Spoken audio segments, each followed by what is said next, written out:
here, the temporomandibular joint. And then the atlanto-occipital, that is the atlas and the occipital bone. The atlas and the occipital bone over there. The skull would just be the sutures, right? What that? The skull? The skull will be done. Just the sutures.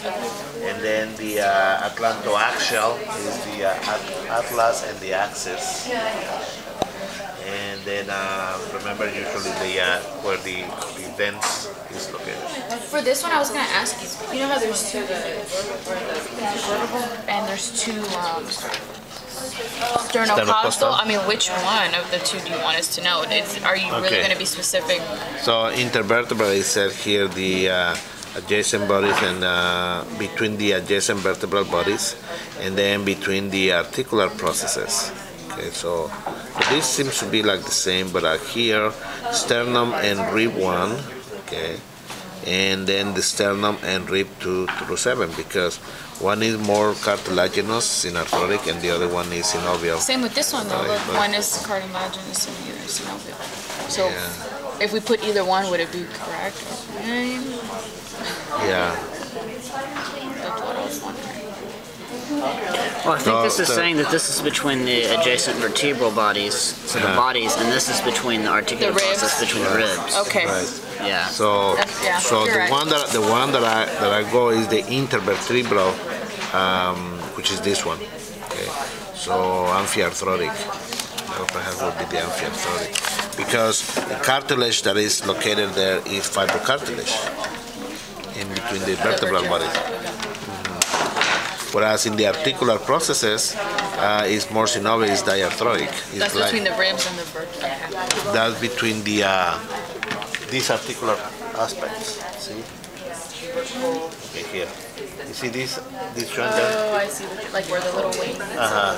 Okay, so it's between the inferior and the superior articular facet, inferior of the upper vertebrae and the superior of the lower vertebrae. That's that. But then the intervertebral articulation will be this one, containing a cartilage, which is a fibrocartilage, right? Okay. So That makes more sense. so that's the difference. Yeah. Okay. And then How about the last two, the sternocostal? the sternocostal is because it's the sternum and the rib 1. So that would be this one over here. Okay. Whereas the other one is through to 7, so it's 1, 2, 3, 4, 5, 6, and 7. Okay. Those will be those difference. One is more movable than the other one. And then see the monoaxial, biaxial, they all are synovial. They all are synovial. And then out of this one here, so the acromioclavicular, okay, which is that one right there. And then you have the glenohumeral. This is the glenohumeral, glenoid cavity humeral. Okay. And then you have on the elbow. The elbow is there's the elbow. But you have also the radio-ulnar proximal and radio-ulnar distal. Okay. And then you have radiocarpal. Okay. So is the radius with the carpal bones. Okay. Supposed to be the scaphoid and the lunate. The scaphoid and the lunate. Articulating with the scaphoid and the lunate. Articulating with the scaphoid and the lunate. Articulating with the scaphoid and the lunate. Okay. Got it. Got it? Radio. Okay. Radio would be this little joint. Right there, right? The proxima. The proxima. Okay. Is with the radial notch and the head of the radius. Right. And then you have the carpal metacarpal digit 1. That is carpal, metacarpal, digit 1. And then carpals, metacarpal, the other digits. Oh, okay. 2 to 5. Yeah. And then you have the interphalangeals. Okay, forget metacarpal and phalangeal will be here. Metacarpal, phalangeal, and then the interphalangeal will be those. Okay. And then you have the sacroiliac. Sacroiliac, which is this one right here. separate it. We have to remember joints also for the practical. Just our class. No, this is for ours. Yeah, he didn't go over joints with you guys, right? Did it? I don't think he. No, I don't think so. Somebody was asking me that, but I couldn't. You need to ask him if he's gonna ask about that. But I think he told us there was no articulations for this exam. what's that? For the lab practical, he wouldn't give us articulations. Okay. And then the pubic symphysis, which is that one. And then the coxal bone, the coxal, the hip joint, which is here. Again, the tibiofemoral, which is here.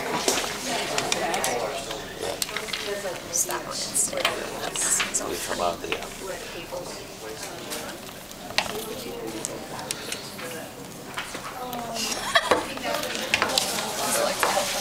the tibiofemoral right there. Okay.